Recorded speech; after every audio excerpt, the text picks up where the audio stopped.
The Tale of Nefrekeptah.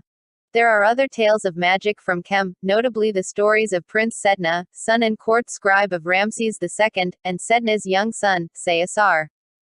While reading ancient texts, Sedna discovered the story of Nefrekeptah, who had been a much more powerful magician than he, because he had read the book of Jehuti. Determined to find and read this text, he asked his brother to accompany him to find the tomb of Nefrekeptah, son of Amenhotep. When Sedna had made his way into the tomb, to the central chamber where Nefrekeptah was laid to rest, he found the body of the prince lying wrapped in its linen bands, still and awful in death. But beside it on the stone sarcophagus sat two ghostly figures, the cause of beautiful young woman and a boy, and between them, on the dead breast of Nefrekeptah lay the book of Jehuti. Honoring the cause, Sedna begged them to let him take the papyrus.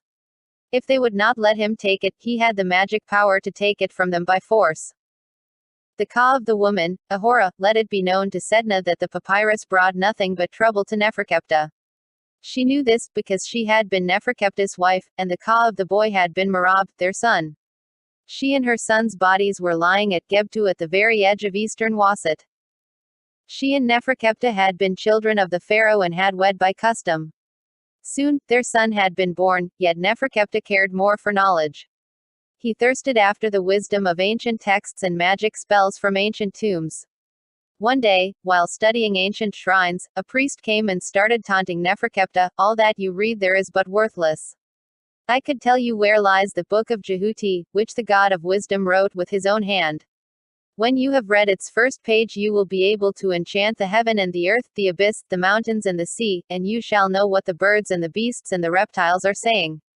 And when you have read the second page your eyes will behold all the secrets of the gods themselves and read all that is hidden in the stars." Nefrekeptah would do anything to get the text. The priest asked for 100 bars of silver for his funeral and that he would be buried like a pharaoh when he died.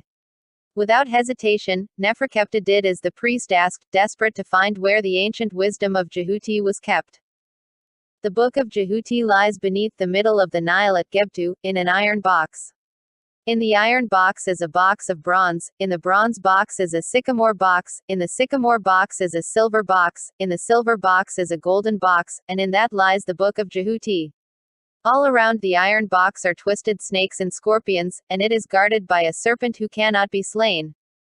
Hurrying home, Nefrekeptah joyfully told Ahura about his meeting with the priest, and where the book of Jehuti lay. But Ahura feared that evil would come of this. She begged her husband not to search for the papyrus. She felt in her heart that only sorrow would come of this.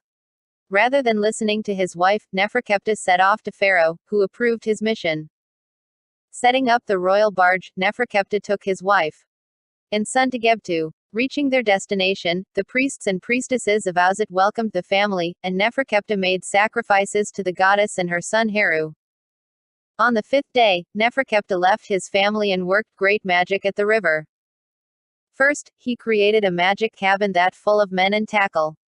He cast a spell on it, giving life and breath to the men, and he sank the magic cabin into the river. Then he filled the royal boat with sand and put out into the middle of the Nile until he came to the Power, and cried, "Workmen, workmen, work for me even where lies the book of Jehuti." They toiled without ceasing by day and by night, and on the 3rd day they reached the place where the book lay. Removing the sand, Nefrekeptah raised the book till they were at a shoal in the river. And it was as the priest had said, around the iron box, snakes and scorpions twined. They were living, moving beings, ready to kill anyone who dared go near the box. Yet at Nefrekeptah's magic cry, they became quiet and still. Unharmed, Nefrekeptah went to the iron box, which was guarded by the serpent that could not die. His magic was useless against the reptile, so with his sword, Nefrekeptah lopped off its head.